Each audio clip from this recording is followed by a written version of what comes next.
I was very, very happy that, first of all, SWAPO nominated her as your presidential candidate, and indeed that she then won the election. And very, very, very pleased that indeed the courts, when the matter was challenged, the courts have decided that she was properly elected. I've known her for many years. I knew her when she was a little girl, because when she came into exile to Lusaka, she was still very young. So in a sense, she's grown up in front of us.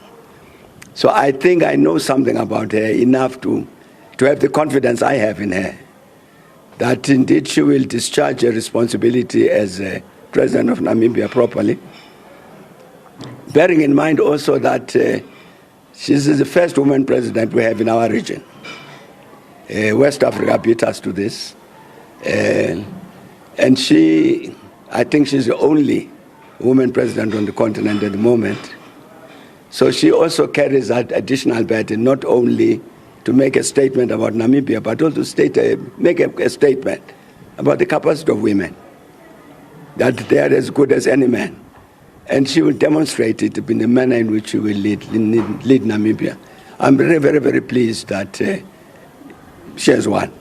We will attend the inauguration. I told her when we went to bury the late President Sam Nujoma that I'd received the invitation to come to the inauguration, that I was definitely coming. Couldn't possibly miss it.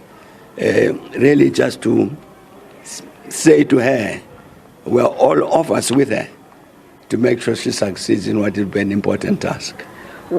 Dr. Pumpzile Mlambo, when I spoke to her earlier on, doing a follow-up of what she said inside there in relation to how women have regressed, and almost looking at the largest economy in the world, America. I know I spoke to you 2 weeks ago about the relationship between South Africa and America. It looks like it's not getting better, and now some, not all, Afrikaners in the country, you look at AfriForum, Solidarity, going abroad, talking about how South Africa is sidelining or marginalizing the Afrikaner community. Sophie, the first thing I'd like to say is that when I look at the things that you are raising, one of the first things that comes to me to mind is that we must respect the fact that the government you have in the United States now is a democratically elected government of the people of the United States.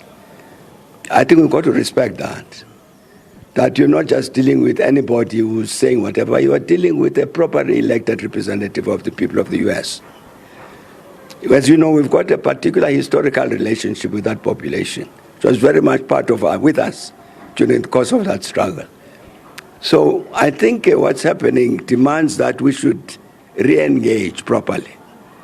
I'm quite certain that if we engage properly with this government of the US, led by President Trump, elected by the people of the United States, and discuss all whatever matters concern them about South Africa, it will be possible to sort those matters out.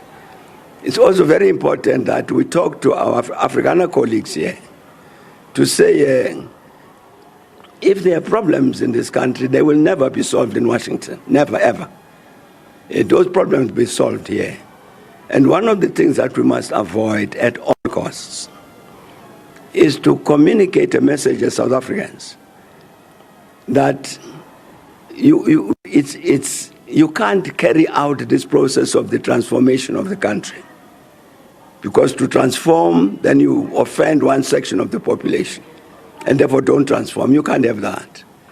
There must be transformation. There must be a removal of the legacy of colonialism and apartheid. That must be acted upon. And so it's necessary for us, I can say this, I will definitely talk to this Afrikaner leadership to say if they have the problems, they know where to go in the country in terms of let's find a solution to those problems. We won't help them to go to the United States. And I'm saying with regard to relations between South Africa and the US, I am sure the engagement between ourselves and the US government about South Africa will produce the right answers.